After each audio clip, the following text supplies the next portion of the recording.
All right, well, we'll go ahead and start, and you'll see the banner on the Zoom page there that this meeting is being recorded, like I said previously. So if for some reason that doesn't work for you and you don't want to be recorded, maybe your name shows up, we're not really sure sometimes how Zoom operates, but we will post these on our website at gsa.gov/CES in our YouTube channel. So we will go ahead and get started. So hello and good day to everyone. Thank you for joining us for today's Client Enrichment Series presentation titled Shape Your Workplace with Activity-Based Planning. My name is James Fotopoulos, and I am a Regional Account Manager out of Region 6 in Kansas City. Before we begin, I want to let everyone know that we are being recorded again. We will post archived Client Enrichment Series videos on our YouTube channel. You can access those more than 30 past sessions at any time, day or night. There is a link to our YouTube channel at the end of today's slide deck for more information. We would also like to make you aware of the available GSA resources to assist you and your organization navigating through the current pandemic environment and safe return to physical workplaces. At the end of this deck, there are links to GSA's COVID-19 resources page and the Return to Facilities portal website. Both of these are linked directly from the homepage of gsa.gov. Today's presentation will be led by Ryan Dorfler. Ryan assists federal agencies in identifying workplace arrangements as support employer work practices and achieve agency business goals. Past client agencies include FAA, HHS, and DHS. Ryan also teaches a workplace strategy class called Leading Workplace Engagements, as well as development tools and publications that GSA employees and other federal agencies can use to further their workplace programs. His most recent tool is a workplace investment and feasibility modeling tool known as WIFM. Before I turn the presentation over to Ryan, I'd like to share a few housekeeping instructions. We have automatically muted your audio to help us control the sound quality of the presentation. If you're new to Zoom, welcome. We have found that the Zoom for Government platform to be pretty intuitive and user-friendly. You can customize your view with different pods as you see fit. Speaking of, you will see there is a chat pod as well as a Q&A area. For this session, please use the chat pod for any administrative questions you have or to report any issues you are experiencing, and one of our CES team members can assist you. Also, want to remind everyone that copies of this presentation were emailed to you this morning, so if you haven't seen those yet, go ahead and just use your search function in your email, Client Enrichment Series, and you'll probably find those presentations in your inbox. Please do not use the raise hand function to ask any questions during today's presentation. We want to keep all the dialogue in the Q&A pod. Any questions that we're unable to get today will be noted, and all questions will be answered and posted on our website at www.gsa.gov/CES, and we will have a Q&A at the end of this presentation. For that, I will turn it over to Ryan. Ryan, you have the floor. Great, thank you very much, James. Quick thing, can you still see my screen? Yes. And are you seeing the Zoom webinar interface at the top, or is that hidden? All I see is your presentation, so it looks good. Excellent. All right, let's go ahead and get started. Again, my name is Ryan Dorfler. I'm a senior workplace strategist with GSA's Public Building Service. And today I'm going to be talking about activity-based planning. What essentially activity-based planning is a way of examining the workplace. And the workplace, really, when you think about where you work, whether it's at home or in the office or any other location, what I like to do is think about it as consisting of 6 different facets, if you will. The first one we're pretty familiar with. When we think about the workplace, often it leads to the workspace itself, typically including things like space standards. We think about the features and the performance of the space, the layout, how the environment is in the office, and how is that all performing. What the workplace also consists of also is, of course, what those attributes about the building of where that office space may be, where it may be located in the city or town it's located. But the workplace also includes those things like furniture and the fixtures and equipment that go into the office space and the support services that allow the occupants to really use that space. Technology is certainly a part of that workplace, especially now when many of us are working from home and relying on technology to communicate and share concepts and ideas and presentations like this. And it's not just the laptops that we have on our desks, it's also the infrastructure behind it, the webinar applications, how we communicate with each other and the means to do so. Business processes are increasingly becoming a part of the importance of the workplace. How we measure performance and how the staff conduct their work all leads into also the performance of everybody in that workplace. How the workplace supports internal communication, how the workplace allows the organization to grow and the culture to thrive.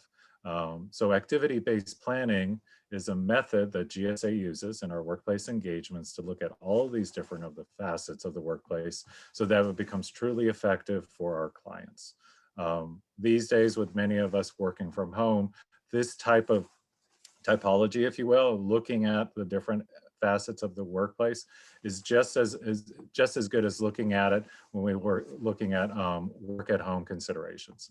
Maybe as far as the workspace goes, does the employee have a space to work from home? Are they able to focus without interruption? And is there a suitable video background if they're on camera? For example, right now I'm doing this webinar in my garage, as James knows, and I'm off video because it's not exactly the most suitable video background for our purposes here.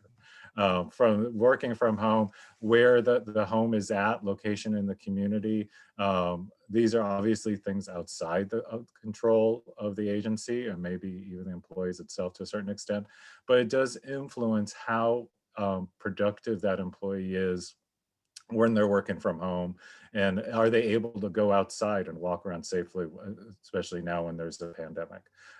These types of variables influence when, as employees return back to the office and work from home is something, working from home is more of a consideration about looking at. These are the types of personal factors that go into that personal decision. Whether or not a desk, whether they're working from a desk or a dining room table, do they have ergonomic furniture, such as chairs? Is the technology working for them? Are they able to really interact with each other? When we think about business processes, if someone's working from home over a prolonged period of time, what are some of the longer term potential inefficiencies that may result? I know when working from home, many of us in the beginning is like, okay, this is great, but is there going to be a longer term impact on how the organizations deal with each other and how the employees deal with each other as well? Simple things as being able to access resources as well as how to handle official mail. I was in part of a discussion with other federal agency representatives about the future of the workplace. And this is one of those aspects that I know I didn't think about it. It's like when official mail comes in, how is it processed if the majority of the organization is working from home?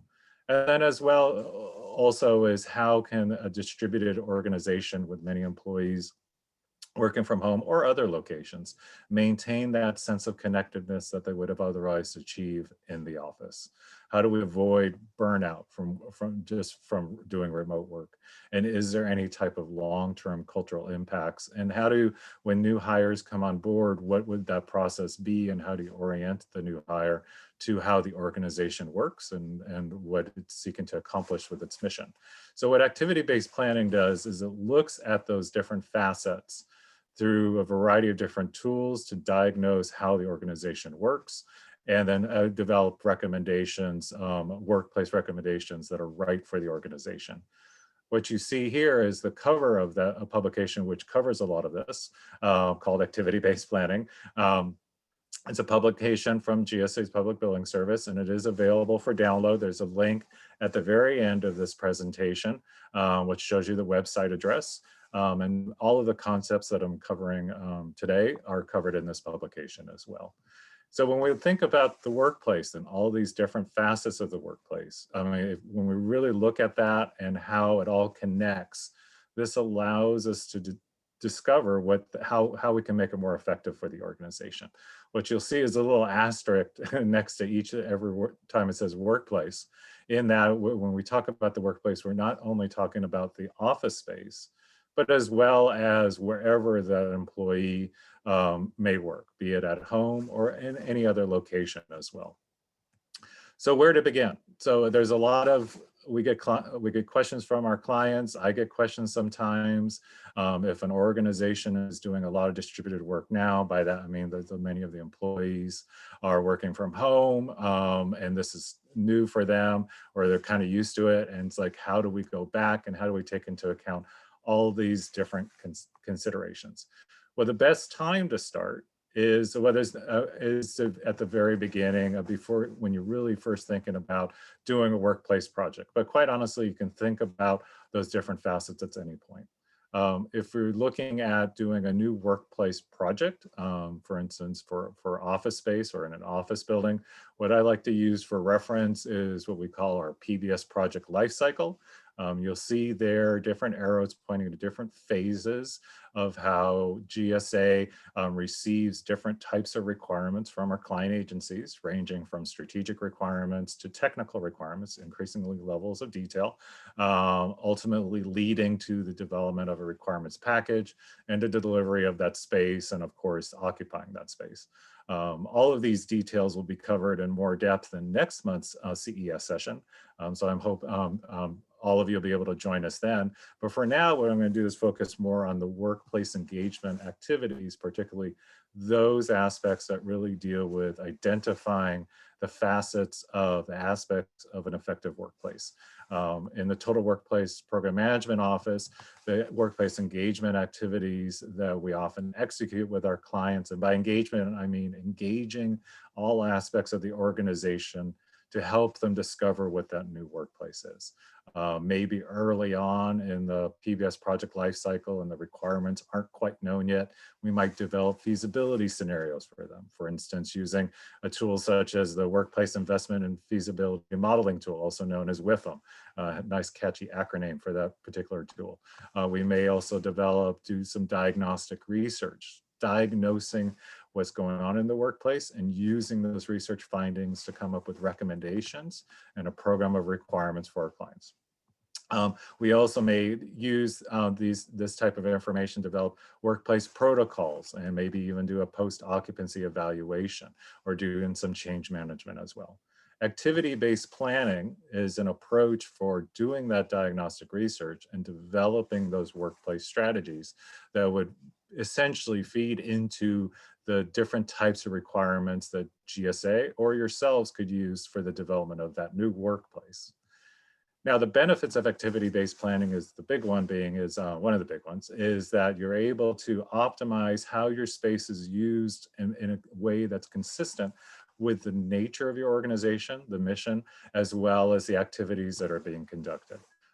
When you also look at all those different variables that go into an effective workplace, you're also able to identify those ways of making it more flexible, making that organization more resilient to internal or external changes, such as what we're all dealing now with the pandemic, making the organization more flexible to still be able to work effectively in that type of situation.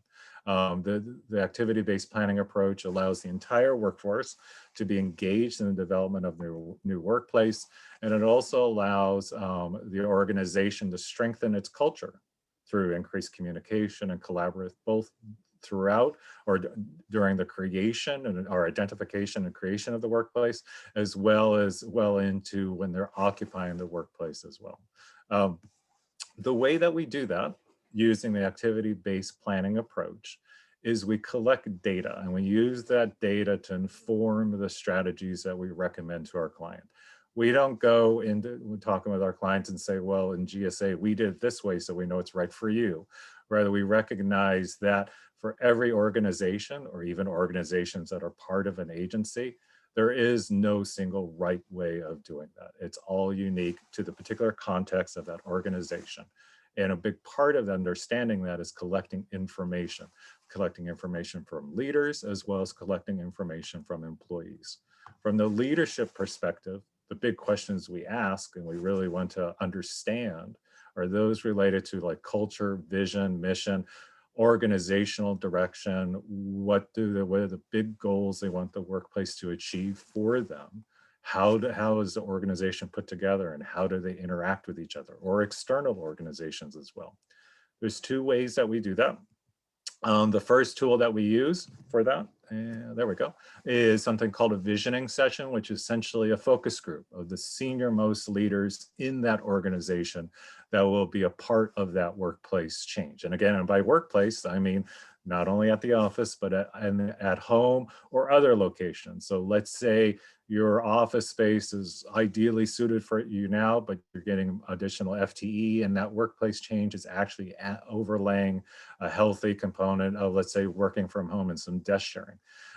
So when we talk about workplace change, it's not just an office change, but any aspect, any change in the aspects of that workplace, regardless of where it may be. Now, the visioning session is getting the senior leaders together and creating a vision of the end state of that workplace change. How do we envision, quite literally, what that workplace would be? And that process of having that discussion with the leaders builds alignment, as well as builds consensus among the leaders as far as what the direction of the change would be. After that, then we conduct one-on-one leader interviews with all of the leaders of that organization to both see how the vision that we previously did translates to the day-to-day operations of that particular organization, identify any gaps between organizations about priorities or other aspects that may inhibit changes, as well as understand the more tactical things about how does work get done, what are the processes, the relationships with other organizations, and that kind of thing. The other big piece of information that we want to collect is it comes from the employees, the staff of the organization, the individuals conducting the work day to day. We want to understand what they perceive as as far as things that work in their workplace now, which we certainly want to keep in the future, aspects of the workplace that maybe are not working that well, which we certainly want to fix in the future, and sort of how do they do their job? Where do they spend their time? What are the informal processes that were created that allow them to accomplish their agency's mission? And what ways have they made the workplace for them, workplace work for them rather, maybe in a way that wasn't how it was originally designed, good or bad. There's a couple different ways that we do that. The first particular tool that we use is something called a pre-occupancy survey. We've also used the term employee survey also, but really it's a pre-occupancy survey in that the context is that collecting information from employees using a quantitative survey, typically a web survey, and we want to get their perceptions about how the workplace is performing, how they're doing their work practices, where they spend their time when they do their work. We also ask preferences related to telework, desk sharing, and a bunch of other questions, all from the context of before they occupy their new workplace or go through that new workplace change, if you will.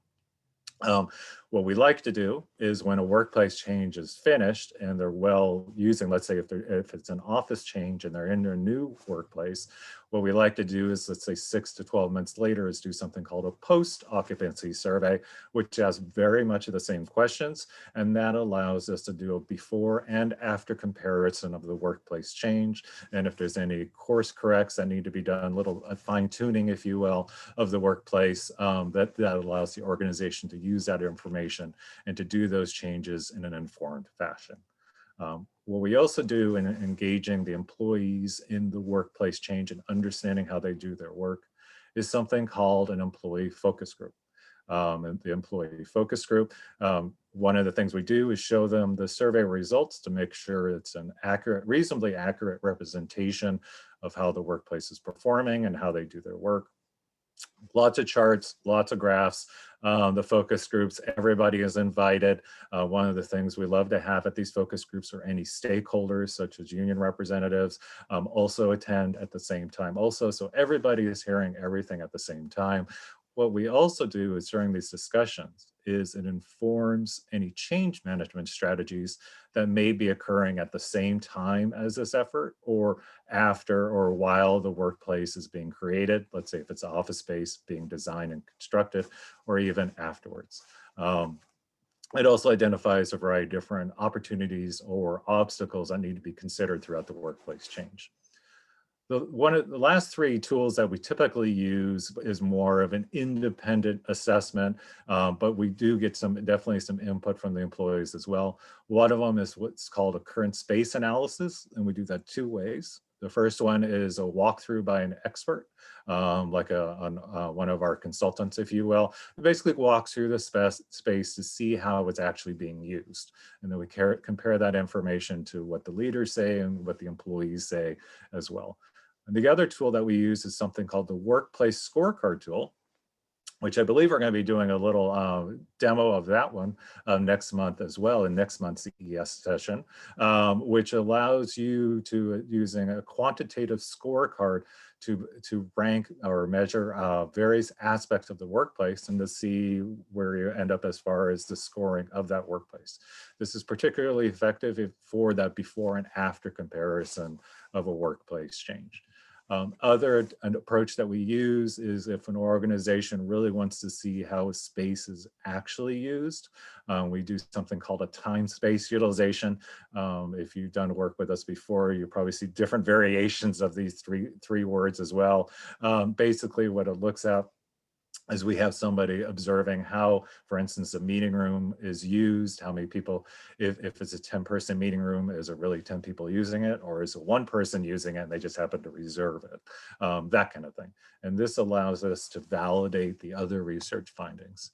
And then the last approach that we used for collecting data, and there's certainly others, these are just the big ones that we tend to use, is looking at any type of data that the agency may have on how different types of resources are accessed. So for instance, this could be swipe card data for using your PIV or your CAT card to enter a space, for instance. It could be looking at VPN logins and drop-ins. Of course, the data we look at is all anonymous and scrubbed, so there's no employee names or anything like that. It's more about what is the overall usage of a particular resources. So with that, I'm going to do a quick sound. I'm seeing on my side, on our presenter user interface, I'm seeing some blinky things related to chats and stuff. I'm going to do a quick sound check with James. James, are you still able to hear and see my presentation okay? Yes, you sound great. All right. Okay, let's keep on going. So there's a bunch of tools here, and we don't use all of them all the time. Part of it, a big part of it is just time. Part of it is just the amount of investment needed by the organization to participate in all this great stuff. And then sometimes it's just simply not needed, particularly the last two, time space utilization and looking at access data can be a bit overkill depending if you have a very basic workplace change. For instance, just changing workstation sizes to make them smaller. You're not changing anything else. You wouldn't need some of these tools, but it is scalable, meaning that you can pick and choose, or we would help you pick and choose the tools that are right for you.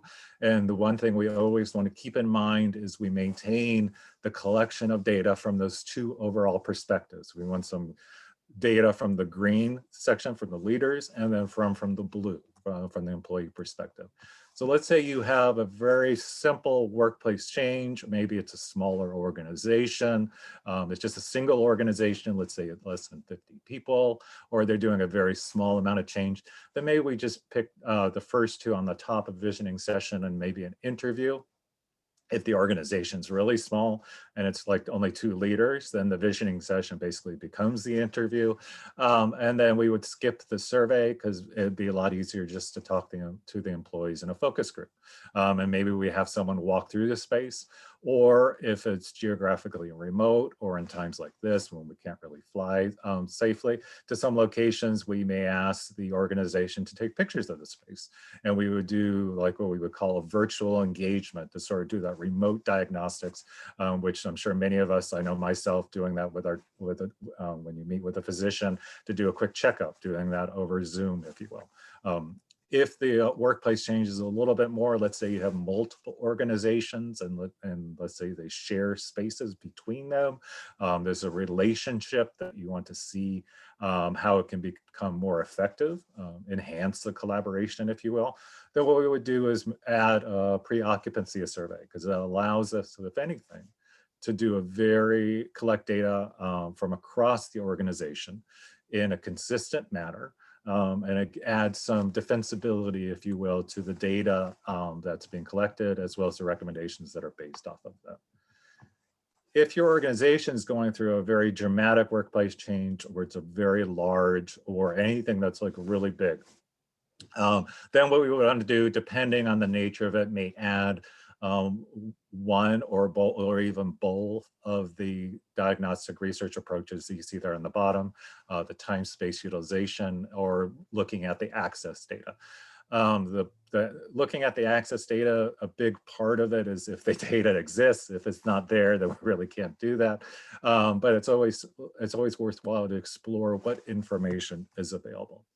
Now, with all of this information, we take this data, we look at it internally, or we may have a workplace consultant look at it.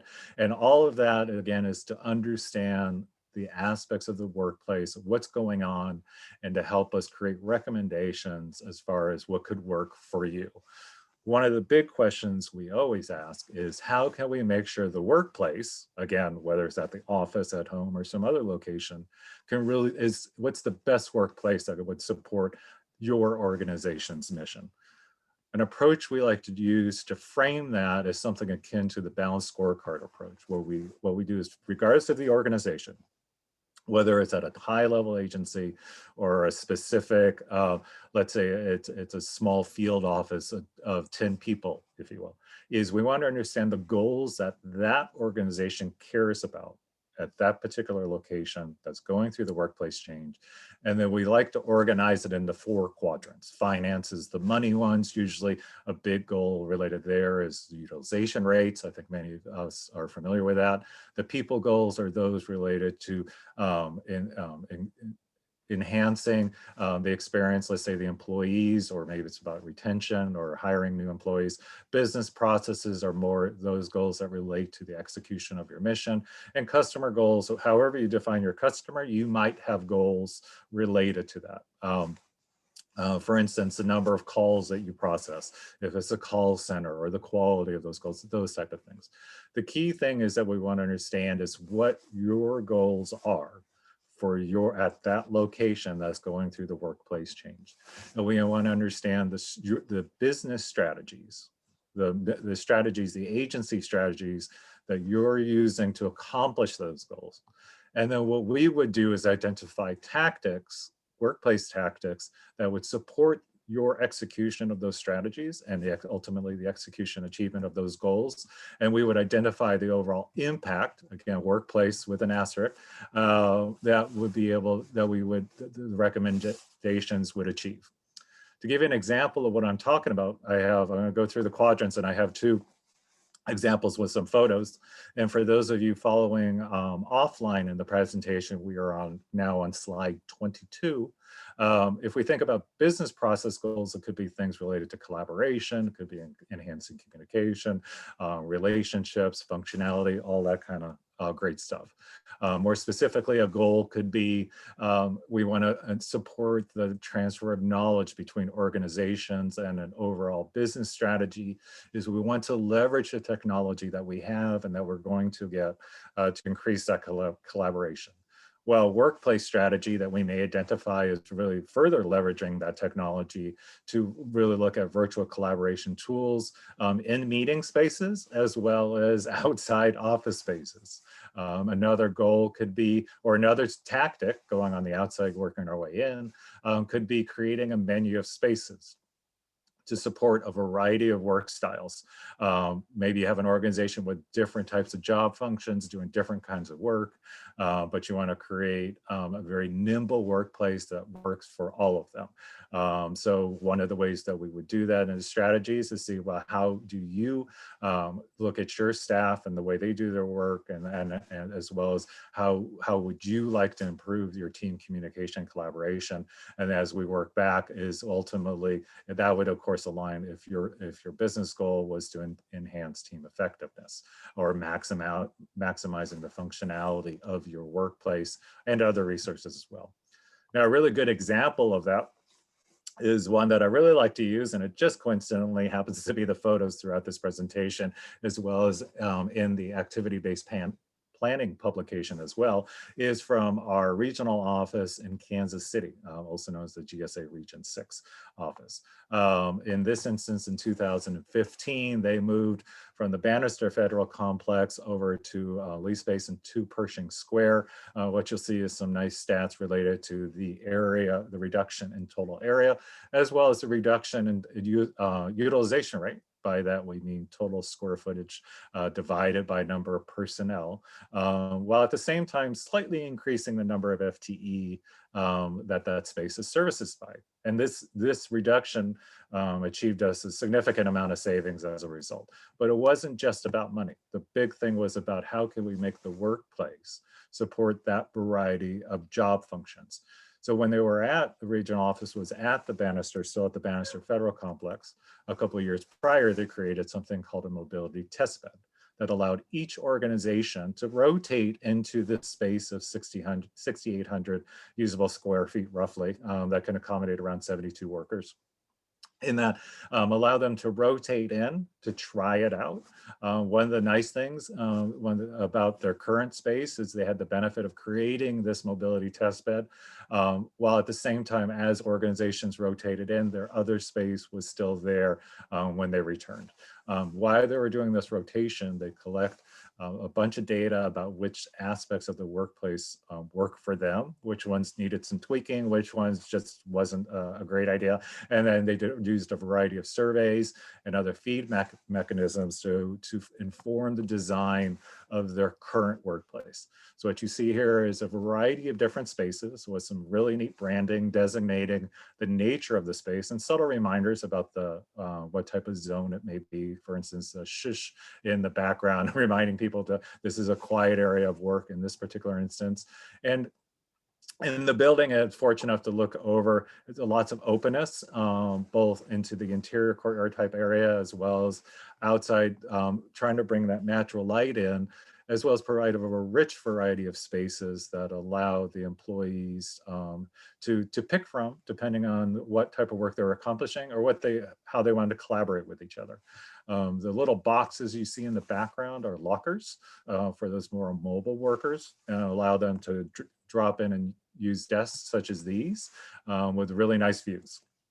So one of the purposeful design choices that were made was to maximize the amount of natural light throughout the space and not just reserve that benefit for those lucky few that may have an office on the exterior, if you will. And I believe these are drop-in stations that anybody could use if they visit the space. And you see some of those same type of stations on the left, as well as a continuation of allowing natural light in throughout the space, such as through those glass walls. So in this way, and through using that mobility test bed, our regional office was able to create a rich variety of spaces that allowed them to achieve their business goals. As we look at these photos, one thing, or if you look at other workplace photos, is I would like to remind everyone that this was a solution, a workplace that was determined to be right for them, and it's been working quite well. I would not necessarily recommend this for everybody, because a big part of determining the most effective workplace is that discovery process, having that discussion, understanding what's really going on, and then creating something that's unique for the organization, which may or may not look or have the same functionality as the GSA Region 6 office, if you will. Now, what they also did at the same time, which really contributed to the success of the workplace change, was a very robust change management program. lots of different ways of communicating with the employees, lots of different ways of engaging them, a formalized way of looking at the data to inform the design of the final workplace. So there was a lot of thought in how we wanted to collect information, a lot of thought in how to understand what was going on, and of course, a lot of thought in how to create that new workplace.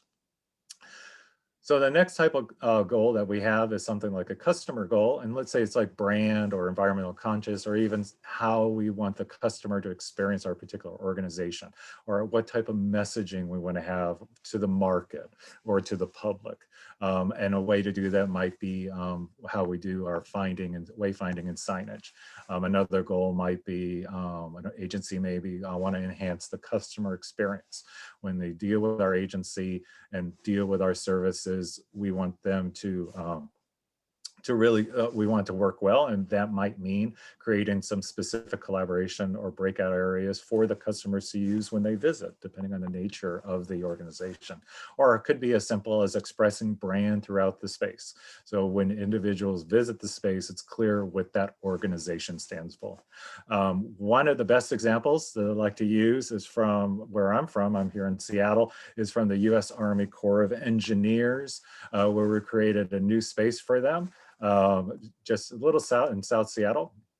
And when this new workplace or building was created for them, as well as the workplace that's within it, a big part of it is making sure the design, as well as especially the branding, really spoke to the Seattle, about what is the Seattle district about. In this instance, building strong. And the U.S. Army Corps of Engineers is a very important client, just like all of the clients we deal with, but particularly in Seattle, with as far as interacting with the public. This space really spoke to what the organization was about. I really like the space. I visit REI a lot, and this looks a lot like that space as well. But it's the way that it was designed, the way how it functions and support how the employees work, really speaks to what the Corps of Engineers is about, as far as the image they want to convey. Now, the other two types of goals are the ones that we are more familiar with: financial goals, containing growth, and how can we do that? Maybe we use distributed work to leverage that to get more employees into the organization, but maybe not necessarily increase the amount of space we have. Maybe it's just simply reducing the amount of redesigns that would go through the space and creating a kit of parts on a design guideline. Or maybe a business goal is simply, we need to reduce real estate costs. The most classic way is reducing the utilization rate. Sorry about that. And there's lots of different ways to do this. And it doesn't necessarily mean shrinking space. It could also mean keeping a good chunk of the space, but allowing more, using desk sharing and creating more opportunities, other employees to use the space as well. The last type of goals relate to people goals: health and wellness, attracting new talent, maybe creating a more spirited community, if that's a goal that your organization has identified, and creating a variety of spaces to allow that.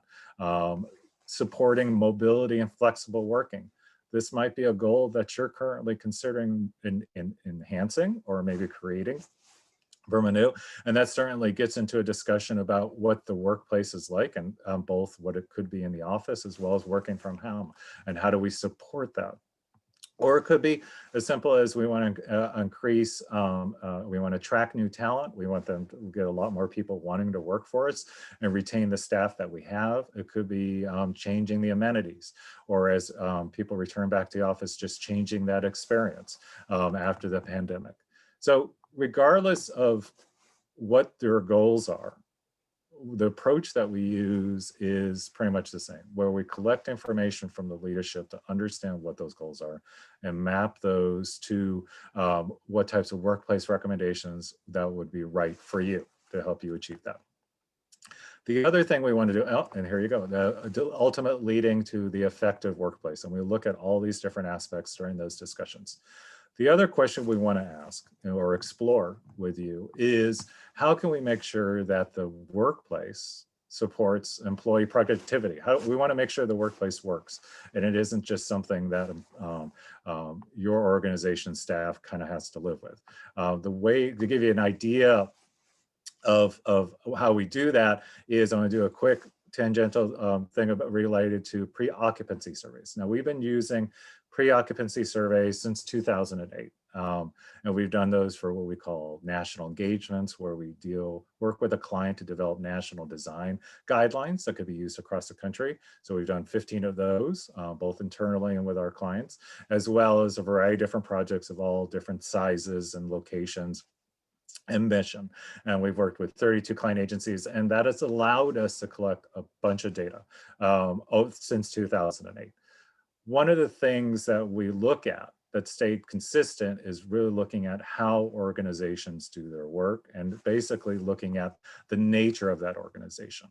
As we looked at that data, and as everyone, and all those different responses, we asked the respondent to identify what type of job function they have. And it might be a little hard to read, but what you see on the right is things like accounting and admin support, and architect and engineer, going down to law enforcement, scientists and technical expert, and that kind of thing. And so when we look at the data for like an organization from GSA, it almost looks, I like to think of it more as like an organizational DNA. If you work with the public building service, certainly we have a lot of project managers, architects and engineers and those kind of things, but there's also other functions as job functions as well that need to be serviced by the workplace. And the workplace we create for ourselves, like in Region 6, may not be right for an organization that has a different quote unquote DNA, a different mix of job functions. What I've did is looked at different agencies and took out the agency names, but just characterized them by the overall function, if you will. And what you'll see is there's certainly for each of those, like human resources in the center with that lighter brownish, orangish color, as the most dominant. Of course, that's going to be the most dominant job function. But there's other job functions that service that allow that the human resources agency to accomplish their mission. Legal counsel, for instance, is certainly the majority of the staff are legal professionals of some sort, but there's other job functions as well. So how do we create a workplace that's effective for everybody, and not just in this instance, looking at these organizational quote unquote DNAs, not just those job functions that may have the most, constitute the majority of the agency? Well, the way that we do that using activity-based planning is something called a work pattern approach. And in the GSA work pattern approach, we look at two things. The first one is where can be work accomplished? And in this instance, we're focusing on what we call like the administrative office type functions, those things that would be typical in a more commercial office space, like the workstations, the offices, the meeting rooms, and those kind of things. But we also look at a certain extent where they're doing their work, let's say outside the office. The three big things we look at when it comes to where can work be accomplished is how much time they spend at their desk in the office, how much time they're spending away from their desk in the office, and how much time they're spending outside the office, such as working from home. The other thing that we do is look at the type of work that's being accomplished at the desk. The first two, being on the phone and in-person interactions, corresponds to those things that tend to be a bit noisier. And the next two, focus work and processing information, are those things that those individuals tend to be more concentrative. And the reason why this is important, because this really drives the support spaces that might be appropriate for that organization or for that job function, as well as acoustic considerations as well. What we do in the work pattern approach, and I'm going to go through this a little bit quicker so we have a bit more time for questions at the end, is that we first look at where the work's going to be accomplished. So let's say an organization, a job function, that particular position, they're at the desk the majority amount of their time. We might call them desk bound. Admittedly, the title's not great, but it does convey the overall, as far as level of mobility related to the nature of that job function. What we also look at is the type of work accomplished at the desk. So let's say in this instance, it's more interactive type of job function. So in this particular instance, if a job function is they're at their desk the majority of the time, and when they're at their desk, they're really interacting with people, and we would call them desk-bound interactive. These are just illustrative workplace designs in an office space that might be right for them. It could be providing L-shaped desks, increasing the ease of interactions with colleagues while they're seated. It could be the provision making it a bullpen configuration, depending on the nature of that desk-bound interactive team and how they interact with each other. It could be creating a variety of different features in the workstations that allow them to work more effectively. So as we go through the work patterns, and this is where we were in desk-bound interactive, but let's say they're still desk-bound, but they're more concentrative. They want to be away from the interactive folks, and they really want to be able to focus without interruption. Where their workplace might be a little bit different. Now, it looks kind of the same like before, but the key differences is that, yeah, I mean, yes, the workstations are still being provided some attributes like features like mobile screens, but if they're desk bound and they're really more and they're concentrated, they might be more paper intensive. They might need more files at their desk space. The configuration of the workstations are a bit different because they're not going to be collaborating as much given the nature of that job function. And we make sure we provide a rich mix of support spaces of a variety of different sizes. So if there are conference calls and the person likes to be on the speakerphone, they can go to that support space, that meeting room, instead of doing it at their desk and irritating everyone around them. And higher panels certainly could work as far as visual privacy and less distractions, but it doesn't necessarily work when it comes to acoustics, and that's a whole nother topic which we can cover at a future CES session. I invite everyone to look at a publication called Sound Matters, which really gets into the acoustic considerations in the workplace. So if we look at another type of job function, let's say they're a bit more bouncing around in the office, such as meetings, and they're interactive, the nature of their workplace may be very different from the others and may consist of workstations designed to facilitate employee collaboration. It could be lowering the panel height so that way there's more awareness and people can see each other. Or it could be, again, creating a rich variety of meeting rooms and other support spaces that would really help them. The key here is creating a variety of spaces that supports the variety of activities that are going on in that workplace, particularly as individuals become more mobile in that workplace. If they happen to be internally mobile and concentrative, where they're still moving around, but when they're at their desk, they want to be able to focus, it could be very similar to the other concentrative workplace, but the key feature here that's different as I move on to the fourth one is providing some additional seating. So if they're not assigned a desk, they can really just drop in, do whatever concentrated work they need to do, and then move on to wherever their next meeting location. If someone's really a nomad and really bounces around different workplaces, this could be right for that organization. The last two get into, and this might be something that your organization is considering, is really leveraging working from home, looking at desk sharing, for instance. Let's say you have a group of staff that is what we call externally mobile, where they're not really in the office that often, but when they do come in the office, they need to do a lot of project team meetings, interacting with others. Then there might be a workplace like this, which a big part of it is zoning and making sure all the different spaces are organized just right, reflecting both the lighting as well as the acoustic preferences, if you will. So we could do like face-to-face and side-by-side collaboration, making sure those are accommodated, a variety of different types of things related to like mobile storage units, and anything and everything that's needed to support a mobile worker should be provided in this workplace, particularly if they're interacting with each other. This type of workplace would be very similar to the last one, if someone is highly mobile, but when they're in the office, they just need to focus. Very similar, lots of different types of spaces. Again, it's all about supporting the nature of that work. And there we go. So these are the 6 buckets, if you will, in our work pattern approach. And what we do is, as we go through the research with our clients, and we ask things related to where they spend their time and how they interact with each other's or not at their desk, we run into these 6 buckets, what we call work patterns, and we use that as a basis to create a foundation, if you will, to create a variety of different workplace recommendations.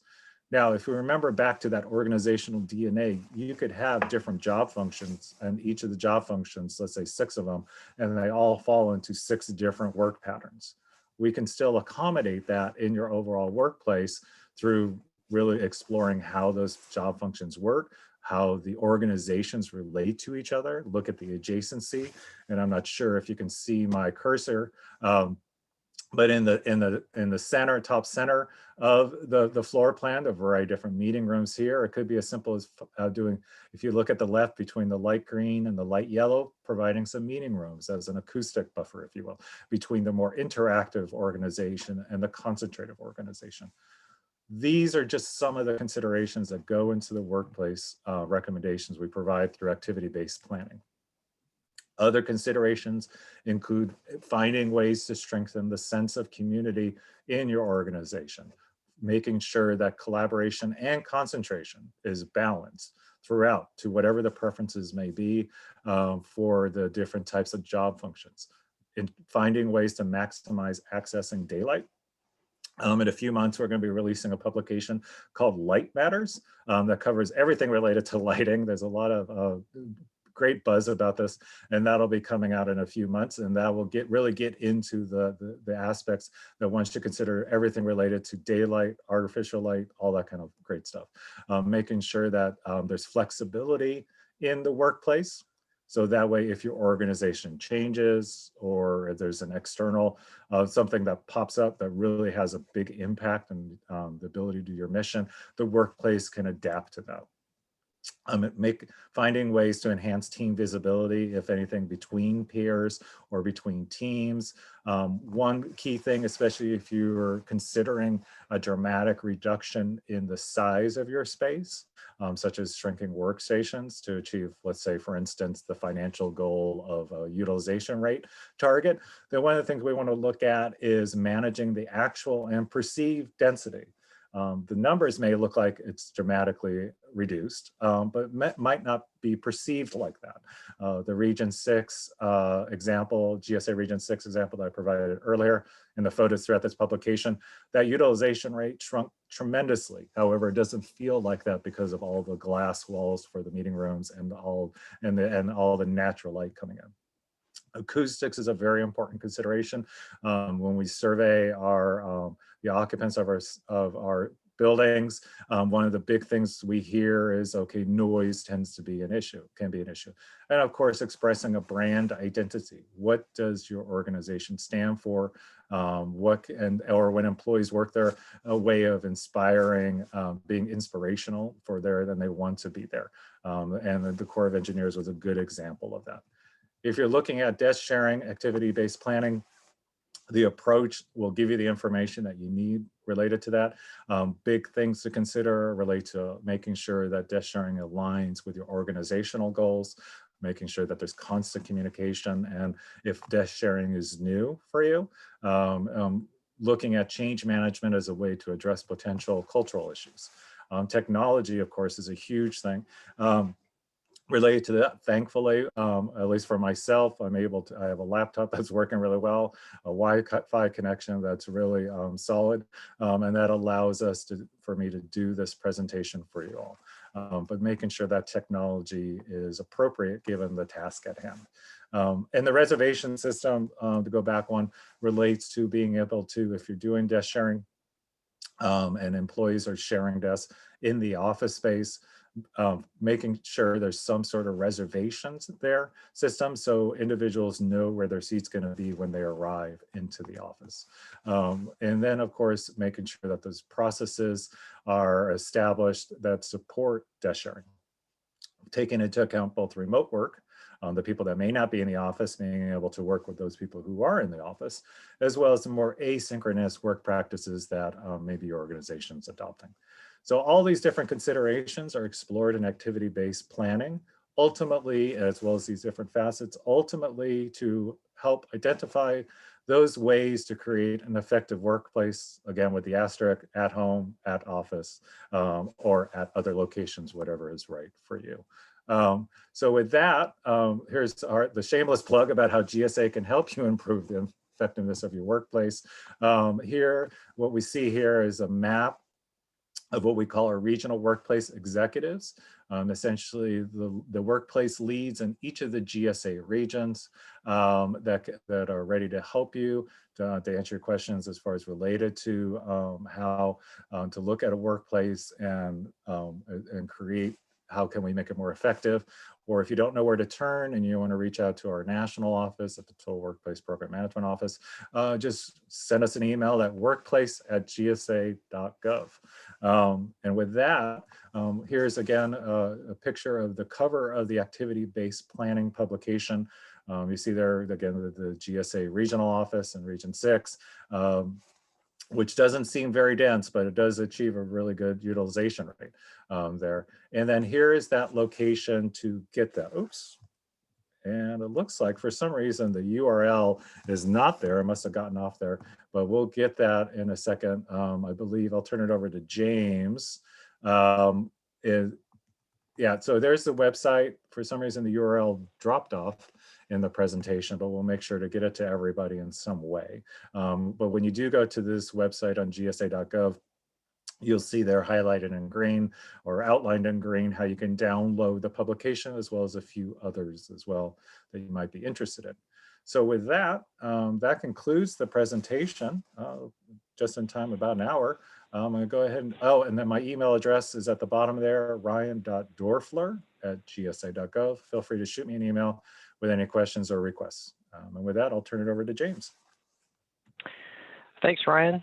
We do have some questions, and as they were coming through, every question that came through, most of them, I thought, okay, there's a presentation for that one, and there's a presentation for that one. So I'll read some of these questions off, okay, and you'll probably have the same thinking that I have. Okay. As far as utilization analysis goes, when does that typically happen? And I know you had a slide on this.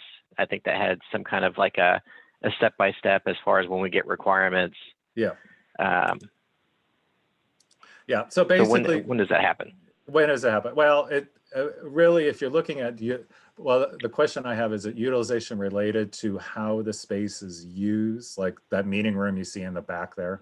How often is that occupied? Or the question I have, or is it like utilization rates that we use for measurements? I'm going to go with rate because that does come up quite a bit on our projects. Okay, I'll you know what? I'll hedge our bets. I'll just cover both of them. When it comes to utilization rates, using that as a goal, you can always run the calculations. Many of our client agencies have space standards where a goal has been established.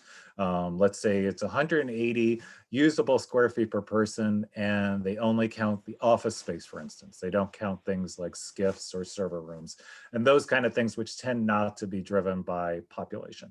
So what we would do is at the very beginning, that would be one of the variables we want to identify is, does the agency have a utilization rate goal that needs to be met? Because those are the parameters we want to make sure that any of the workplace recommendations that are created fall into that. I don't think it's of any use to create or provide a recommendation that sounds great, but if it doesn't meet the utilization rate goals that the agency has to follow, that's not going to do anyone any good. The other type of utilization, as far as occupying the space, like that meeting room there that's in the back, what we would do is we would do that during what we call the diagnostic research phase, those different tools that we use to understand how the workplace is currently performing, understanding work patterns. And then we would just work with the client agency on a good way to do that. The key thing is doing that after our kickoff, if you will, for our engagement, but certainly before any recommendations are made, because we want to use that information. And as far as those tools that you mentioned, is that something that's internal to GSA, or is that something that customers can utilize? There's a question about cost estimates when it comes to reconfiguring space. Okay, so the tools that we provide, that we use for the research phase, some of those we can certainly share, like the employee survey, the pre-occupancy survey. We have a universe of questions that we use, that we pick and choose the ones that are right for the organization. And those we can share with anybody. And that's that organizational DNA chart that I showed earlier. Those questions, if you want to do your own internal survey, yeah, shoot me an email. I'll be more than happy to send it to you. Other types of ways of collecting data are those that you have to do with the organ, like focus groups, for instance. Those kinds of things, those aren't really tools we can share. When it comes to cost estimating, there is a tool, the Workplace Investment and Feasibility Modeling tool that we created called WIFM. I think I did a session on that before. That's a whole nother topic. That does do some very, very rough order of magnitude costs related to implementing the workplace. But if the agency is looking for specific cost estimates, those are going to be unique to the space, where they're going, the building characteristics, all that kind of stuff. And that's not necessarily a tool that we can provide. It's certainly service to look at, but it's not a tool that we can just provide in a way that makes sense. And for more information, like Ryan said, you can send him an email and he'll definitely help you out with those tools and see which one works for you. Yes. So this is obviously rather unique.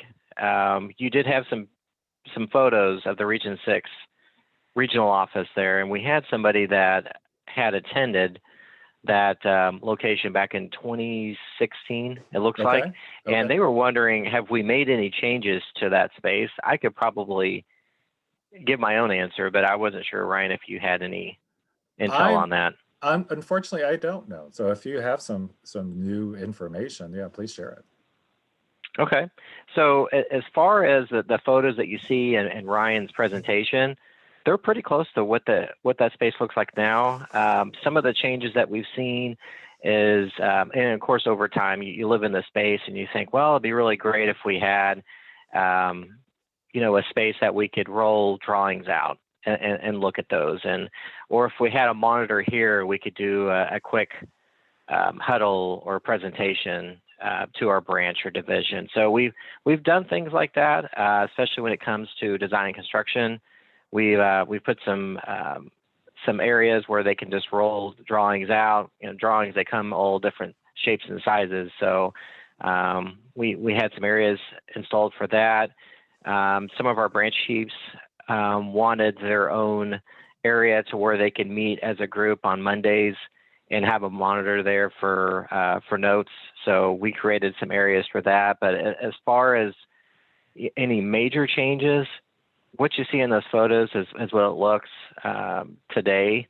And also, I noticed over time the lessor, we used to have a water feature down on the first floor. When you walked in, it was like a fountain of some sort, and it had a bunch of signs that said "Don't sit here" on it. So basically, it was just what you see in malls, probably back in the 80s and 90s, the big water fountain inside the structure there. And so lessor took that out and developed some seating that's pretty similar to what we have, I noticed. And so they made like a little canopy with some lights, and people can utilize that for sitting or for eating lunch, things like that. So they might have taken a cue from us, I'm not sure. But that was a big change, but that was the lessor that did that, not us. So but other than that, not much has changed, at least dramatically anyway.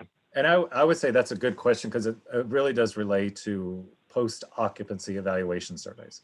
And when we do the workplace recommendations, or any new workplace, there's always some sort of fine tuning that goes on.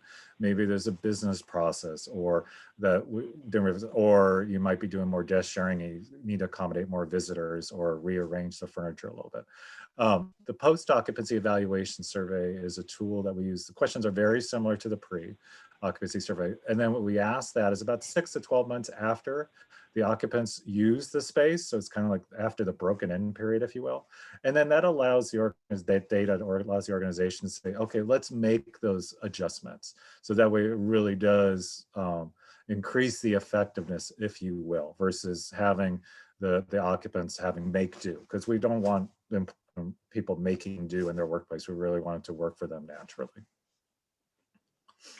And you did mention the reservation system. We have Book It for that, and that helps a lot of folks determine where they're going to sit, or if maybe they have a favorite place and they want to make sure and reserve that ahead of time. For me, I'm really bad about reserving spaces, so I always go to the open areas by the window line there. And I'm not sure if it's a warm nature that I have, but there's different times of the year where I like to be cooler than others and warmer than others. So sometimes that dictates where I sit, because obviously if you're by the window, it's a little bit cooler. If you want to be warmer, you're probably in the middle of the space where you're not by the windows. So I took advantage of that, and I also like a lot of variety too. I don't like to sit in the same place more than once in a given time. So just kind of depends on the day, I guess. So that's why I always make use of those unreserved areas. Yes. Yeah. And then as far as workplace planning services, you had the map there that showed all the workplace specialists. There we go. Yep. So something that we do when we're gathering requirements, we do engage a workplace specialist to make sure to evaluate the utilization rate, see is there any opportunities there to utilize any of our furniture programs, technology programs, things of that sort. Ryan, did you want to add anything on to that? I would say whatever your workplace services are, workplace help, you can reach out to any of these contacts or reach out to myself or at the workplace.gsa.gov, and we can get you to the right people that can answer your question. I mean, a big part of it is the specifics of the need, and we often need to sort of figure that out beforehand. Another question deals with the pandemic. Obviously, we're all living in that today. Have you seen any changes as far as workplace planning goes, utilizing shared spaces, hoteling? I know with our space, we do a lot of desk sharing. We had a robust telework policy before the pandemic. So a lot of what you see there is as a result of our telework policy, allowing for multiple folks to each space, just because we're not all there at the same day, same time. I mean, if your organization is, because of the pandemic, many of your staff, or the majority of the staff, is working from home or some other location, or let's just say it's very different than the way they used to work, and you're contemplating embracing that change more permanently, whatever it may be, is what I would recommend is make sure that you reach out to the participants of that workplace change and understand, either through surveys or even pulse surveys, which are like quick surveys that are done over and over again. Because what you want to do is you want to, if you're going to make a change like what's going on now permanent, you want to make sure it's right for your organization. I work from home full time. I've been doing it for a long time. People I deal with or clients I deal with, maybe they've been working from home this last year and they're kind of like, okay, yeah, it's working fine, but it's not super great and I'm not as effective as I used to be. So to whatever extent the dramatic changes you're thinking, whether it's because you're doing it now, because of the pandemic, or it might be something completely different, a key step, first step, is getting the information to inform that decision. Don't just do it because you're doing it now. That would be, now certainly you could use something like activity-based planning or reach out to us. We also have other ways of collecting information and providing some guidance in that way. And again, you can reach out to me for more details, or we can kind of brainstorm on some possible approaches to meet your particular needs. And we've got one question here about unions in the workplace, and obviously unions are going to dictate the size of the space. If it's an office, is it a cube? What are your experiences with unions? I personally have not worked with stakeholders like unions that often. And what the engagements that I've done, typically the involvement that would be, well, one thing I always ask is, in dealing with working with an organization on an engagement, what I call an engagement, which is this whole discovery and recommendation process, is can we have all the stakeholders, such as union representatives, the local union representatives that are there representing the employees that are going through workplace changes, have them part of the process, getting them in early. Oftentimes, for those engagements that I've done, and my colleagues as well, is part of it is an education process about, okay, this is how we're using, for instance, the employee survey data. We're not using it to like dang a particular employee or something. We're using it in this way, and so it's education. When it comes to national standards, certainly many of our clients have national standards related to workstation sizes, for instance. I would be curious to hear to what extent those organizations or agencies are re-looking at those standards, given how employees may be working from home a lot more, or be open to reopening that. I haven't had any discussions with unions or any conversation with unions since the pandemic started, but I would love to hear the experiences of others and what they're encountering as well. The key thing is creating a workplace that's right for the organization, which includes being respectful of the agreements that are in place with the unions, as well as other stakeholder interests as well.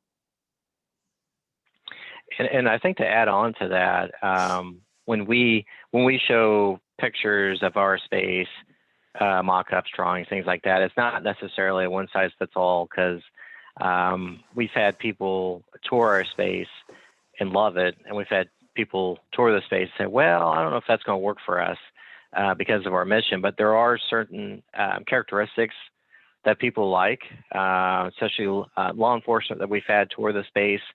They like the huddle rooms that we have. They like the technology that we utilize as far as plug and play their laptops to a monitor. They like that aspect.